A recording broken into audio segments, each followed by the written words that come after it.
Olá, sou o professor Fabrício Benvenuto. Vou falar nessa aula de funções na linguagem C. Bom, vamos começar fazendo uma comparação entre função na matemática, né, e função na programação. Tá? São coisas diferentes, né? Mas a ideia, talvez o conceito, é a mesma, né? É o mesmo. A gente tem na matemática função, uma função é definida, é um resultado, né, de uma equação onde você tem uma variável, você tem constantes, e o resultado dela, né, seria esse resultado da função. Né? Você tem, no caso aqui de exemplo, a variável x, você tem constantes, né, a, b e c, e você tem o resultado, né, da saída, né, o resultado da função em y. Tá aqui até para todos os valores, né, de x, como é que ficaria o resultado dessa função, né, para y, né, daria essa parábola aqui. Ou seja, né, se o x for menos 1, ou seja, a entrada, o nosso parâmetro, a nossa variável, né, se ela for menos 1, você tem o valor zero para o y. Né? Se for menos 3, você tem o valor zero aqui, né, correspondente no y. Se você tem o valor 6 para o x, né, desculpa, se você tem o valor zero para o x, você tem o valor de y igual a 6, né? E assim por diante. Então, ou seja, você tem valores de entrada e de saída. E da mesma forma, a gente tem algo semelhante, né, quando a gente fala de funções em programação. Então, aqui a gente tem duas funções que nesse ponto do curso, o aluno já está familiarizado. Já entrou com dados, já saiu com dados no programa. Então, printf e scan são duas funções que você tem utilizado, né, e você passa parâmetros para ela. E ela entende aqueles parâmetros e executa o que você o que você pretende. Por enquanto, a gente vem decorando, né, as sintaxes das duas, que inclusive são bem peculiares, mas você agora pode criar suas próprias funções. É sobre isso que é a aula de hoje, né? E aí você tem parâmetros de entrada e você tem resultados de saída. Vamos ver como é que isso acontece. Né? Primeiro, antes, né, falando um pouco da importância e para que utilizar funções, tem várias vantagens aqui. Tá? A primeira é a estruturação. Tá? Você organiza um programa grande, complexo, em blocos. Tá? Assim, na época do meu mestrado, eu cheguei a fazer um código que no final ele chegou a ter 20 mil linhas de código, né, ao final do mestrado, depois de várias implementações ali, eu já peguei um código base de um colega e dei continuidade na pesquisa dele. Então, ainda na graduação, peguei esse código e trabalhei nele. Então, ao longo de 2 anos ali, o código gerou 20 mil linhas. Imagina uma única função. Você tem que ter as coisas estruturadas em diferentes arquivos, em diferentes funções. Você tem que ter uma coisa bem trabalhada, bem organizada. Então, função claramente facilita para estruturar seu código em partes. Tá? Esse é um dos pontos. O segundo ponto é reutilização. Tá? Evitar você ficar copiando trechos de código toda hora. Vou dar um exemplo aqui. Né? Um dos exercícios que a gente costuma dar no curso é para calcular o dígito verificador do CPF, dado o CPF como entrada, sem os dois últimos dígitos ali depois do tracinho. Imagina que você tem um programa que toda hora precisa checar o CPF da pessoa para ver se está correto. Em mais de um ponto do programa ele precisa fazer verificação se o CPF foi digitado corretamente. Se você copiar esse código, que, sei lá, ocupa umas 100 linhas, vamos dizer assim, ocupa 100 linhas, né? Dá para fazer menor que isso, mas vamos supor que ocupa 100 linhas. Você vai lá e copia ele em todos os trechos que você precisa para calcular o CPF.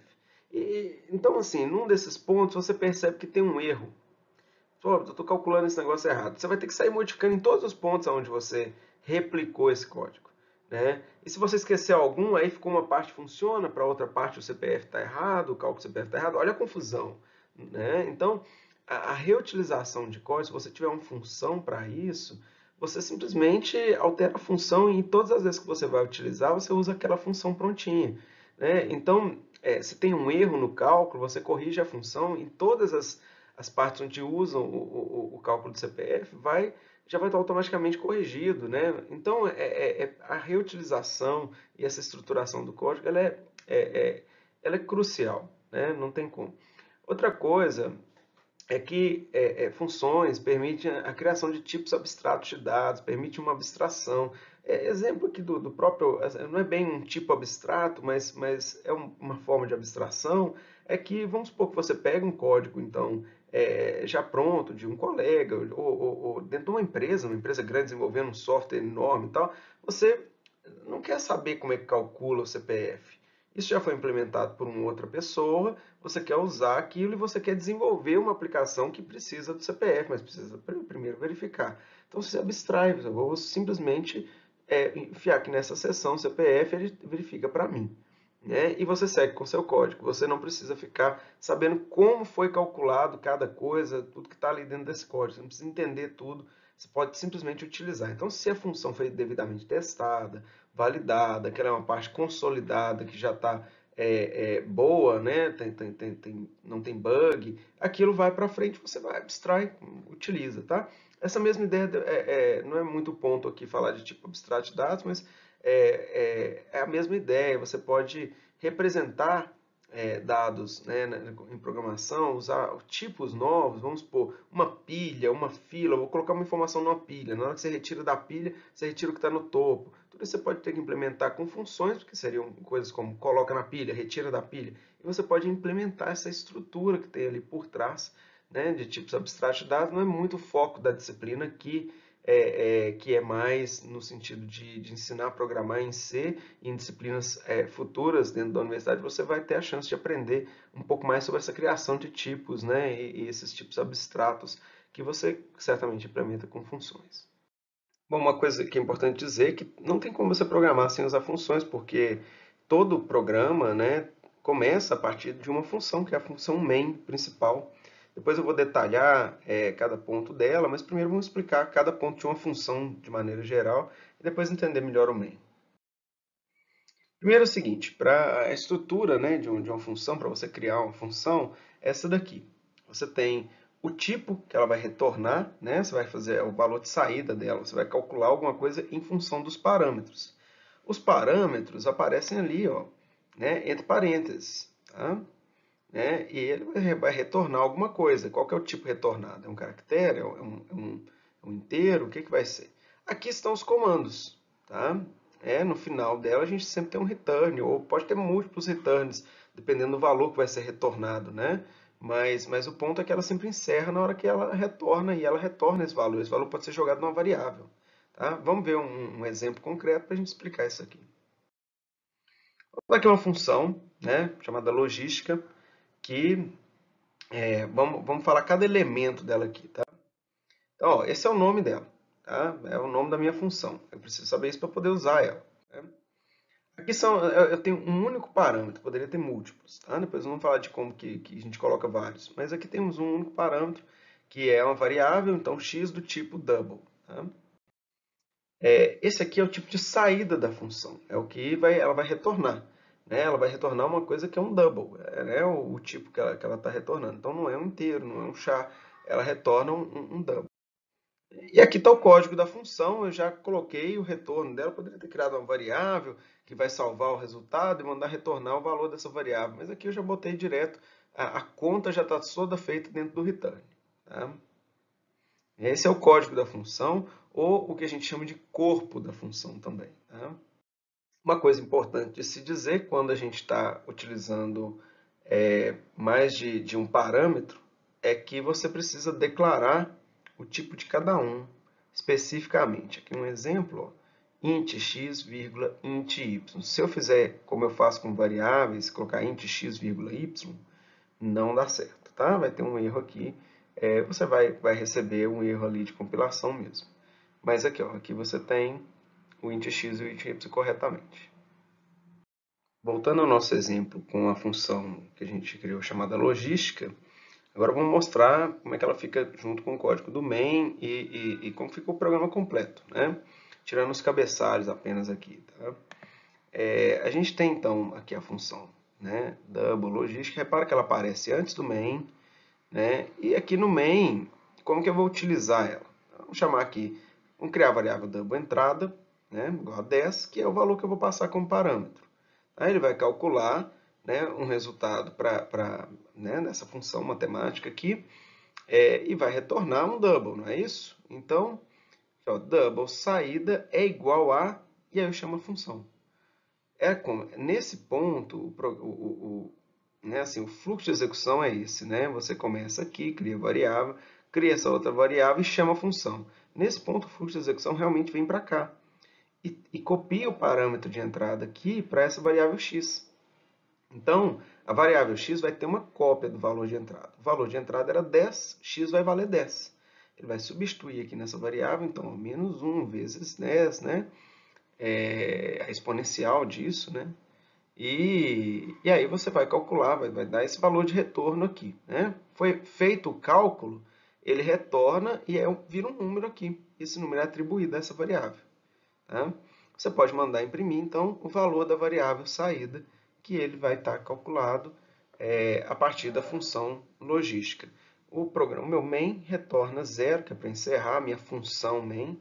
Né? O main ele tem, ó, tá vendo? Ele é uma função do tipo inteiro, retorna zero. Na prática, o main, quando ele retorna zero, significa que a execução foi correta do programa. Né? Ele terminou sem erros. Né? Quando o main, se você tiver qualquer problema do tipo não conseguir abrir um arquivo, precisei ler o dado da entrada e não consegui ler, qualquer coisa, você pode tratar esse erro e falar, olha, retorna 1. Que aí, vamos supor, se seu programa está sendo executado por outro programa, um sinal de que o seu programa executou, saiu errado, terminou com um erro. Né? Você não conseguiu abrir um arquivo, então você não conseguiu executar, não conseguiu fazer nada, você retorna um erro, que se algum outro programa estiver utilizando o seu, ele vai poder fazer um uso dessa informação de que o programa não executou normalmente. Tá? De maneira geral, a gente coloca lá um return zero, porque é uma forma de você sinalizar de que o programa correu tudo bem. Né? Bom, já que falei da main, deixa eu falar um pouquinho mais e ficar completa a informação. Então tem uma coisa extra aqui, né? Ela é uma função especial, tá? A gente não só começa por ela, né? O programa, a gente, né, tem uma coisa importante a saber, é que ela tem parâmetros, tá? E esses parâmetros, né, explicando bem brevemente, aqui é o número de argumentos que você vai passar e aqui o número de parâmetros, todos num array, certo? Eu não vou ficar entrando tanto em detalhe aqui, mas se você quiser utilizar, para que isso serve, né, passar parâmetro para o main? Quando você vai executar o seu programa ali na linha de comando, por exemplo, né, você pode colocar esses parâmetros. Né? Então, você pode criar ali, né? Você executa o seu programa, né? Vamos supor que ele chama teste. Então você lá, aperta, né, na linha de comando, né, ./teste.txt e passa parâmetros, né? 10, quer dizer que vai vir 10 parâmetros, né? 3, ali, o que você escrever ali na frente seriam os seus parâmetros dessa função. Então você pode trabalhar com aquilo, fazer um switch lá dentro do seu main, trabalhar com esses programas, e seria a sua forma de executar o seu programa. Quer dizer, se a pessoa passar o parâmetro tal, executa o programa assim. Se passar o parâmetro tal, o programa ele vai fazer determinadas atividades apenas. Né? Entende? Então, são formas de você executar o seu programa dando mais opções. Tá? Bom, finalmente, é importante explicar que existe função sem retorno. Né? Entrada e saída, você para que eu vou ter isso? Né? Você tem que ter uma entrada na função, você tem que ter uma saída. Por que você vai ter uma função, então, sem saída? Né? O que ela faz? Às vezes, você quer apenas imprimir, né? Você tem imprimir boas-vindas, né? Ou uma mensagem de explicação, um help que seja, né? Você vai só, né, explicar como funciona o programa, como utilizar, quais são os parâmetros, o que seja. Então, você quer simplesmente imprimir, é uma forma de... Você não precisa ter um retorno. Você quer imprimir uma matriz, por exemplo, só fazer um dump dos resultados, imprimir na tela. É um caso típico em que a gente não precisa ter um retorno. Você quer chamar uma função específica, você pode passar parâmetros para ela, mas você não quer que ela tenha nenhum resultado. Aqui eu dei um exemplo. Ela não retorna nada, né? Uma função, a forma de fazer, né? Usando void, tá? É um nada, né? Um limbo aqui, né? Void saudação. Ele imprime, ó, tá vendo? Ele não tem return, tá? A gente tem um int main, e aí ele tem return zero. Se você não quiser usar return no main, você pode fazer um void main. E aí você não vai ter return, né? Bom, só para não ficar parecendo que é apenas impressão de mensagem, né, tem algumas funções implementadas em C que elas são do tipo void, né, ou seja, sem tipo, né. Muitas vezes é no caso de coisas como ligar, desligar um componente hardware. Olha que o caso do exit, né, você está saindo, né, do programa, você não precisa avisar a lugar nenhum, né, que você saiu, que você conseguiu executar o exit, ou seja, não faz sentido você colocar um int ali para poder capturar e falar consegui executar o exit, afinal ele vai sair do programa. Né? Então ali, no caso, é obviamente void, né? Você não tem um return para esse tipo de função. Né? Às vezes desligar, ligar um hardware, simplesmente conseguiu desligar, o programa parou, então quer dizer, não faz sentido. Tá? Então, em algumas situações não é necessário, você poderia até no próprio main, se você quiser, não ter um return, mas aí o seu programa, se ele for executado por outro programa, né, se você tiver algo que execute seu programa, não tem como esse programa saber que seu programa terminou bem ou mal, né? Você não tem um return associado a ele. Aqui um exemplo onde a gente tem mais de uma função, mais de um return na função, né? Então aqui, né, uma função maior, x e y como parâmetros, e aí eu falo, olha, se x for maior que y, retorna x. Acabou. Essa parte do código não vai ser executada. Né? Se não, returne y. Então ele retorna y. Função né, o menor ou igual, ele vai retornar y aqui no caso, né? Se for igual. Então, aqui é um exemplo onde você pode colocar 2 returns, 3 returns, enfim, depende do seu código, né? O ponto é que assim que executar o return, ele sai da função e aquilo ali acabou. Mais um exemplo aqui, para ficar bem claro, a gente tem uma função, né, que calcula o quadrado, recebe um inteiro A e retorna A vezes A. Tá? Poderia desenvolver mais o corpo dela aqui, se você criar uma variável, né, B é igual a vezes A e dar um return B, enfim, a gente tem feito coisas muito simplistas e acaba colocando o return diretamente, já fazendo a conta, mas você pode fazer a conta no corpo da função. Então, aqui no main, eu criei duas variáveis, n1 e n2, né? Entre com um número. Né? Então, eu vou entrar e vou salvar, né, no N1, aqui do e-comercial, que não pode esquecer, com scanf o valor de entrada do usuário vai ser salvo em N1. E aí eu chamo a função square e o resultado vai ficar armazenado no N2. Eu mando imprimir. Né? Desenhando um pouco isso daí, a forma como o fluxo de execução acontece é esse, né? Essas funções vão, o corpo do main vai sendo executado nessa ordem, você lê o valor de entrada, e aqui você chama a função passando como parâmetro N1. Né? Então, o valor de A, aqui nesse caso, recebe o N1. Né? Ele é copiado para cá. Né? E aí você faz a conta com A vezes A, e esse valor que é calculado aqui, ele é retornado e salvo em N2. Você vai poder imprimir o N2 agora. Tá? Repara que em todos esses exemplos que a gente está dando, a função sendo criada e testada aqui, ela aparece antes do main. Né? Há um motivo para isso, tá? É porque as funções elas precisam, né, ser definidas, declaradas ali antes de serem utilizadas. Né? Se você não fizer isso, na hora que você está executando ele no main, ele não sabe que função é aquela que você está chamando, ele ainda não chegou naquela parte do código. Então você precisa colocar ela antes, ela é toda criada ali, né? Na hora que vai utilizar ela ali no main, você o programa já reconhece ela. Só que às vezes, se você estiver fazendo um código grande demais, você pode ter várias funções, e uma função pode chamar outra função. E aí fica difícil estabelecer essa ordem de quem vai chamar quem, ficar preocupando com isso é complicado. Tem um caminho para você não se preocupar com isso e que permite até você colocar a função que você criou abaixo do main. Né? Como é que você faz isso? Você cria um protótipo da função. Você praticamente coloca ali o tipo dela, essa aqui é a sintaxe disso, de um protótipo, né? Você fala qual que é o tipo que vai ser retornado, o nome da função e quais são os tipos dos parâmetros. Com ponto e vírgula, então tá vendo? Não abri a função, simplesmente coloquei o cabeçalho dela ali. Com ponto e vírgula e pronto. Eu estou dizendo ao programa que, olha, fica tranquilo aí, amigão. Vai ter uma função lá embaixo, que o cabeçalho dela é esse daqui. Tá? Então fica na fé que depois você vai pegar esse código. Então na hora que ele esbarra com a chamada de uma função, o programa sabe que aquilo ainda vai acontecer. Ele vai ter o código dela disponível sim, não precisa se preocupar. Tá? Ela está implementada, aí ele pula para a parte onde ela está implementada abaixo. Né? E aí ela pode acontecer, inclusive, depois do main. Vamos dar um exemplo. Pegando aquela mesma função que a gente viu, né, do square, né, que eu acabei de mostrar, né, então aqui ela está declarada aqui. Ó. Mas repara que eu fiz o protótipo. Pus um comentário, ó, protótipo da função. Né? Você põe int square, int a, que é o parâmetro de entrada. Bota o ponto e vírgula. Tá vendo? É uma cópia dela sem abrir a chave, você põe um ponto e vírgula. Uma cópia desse cabeçalho.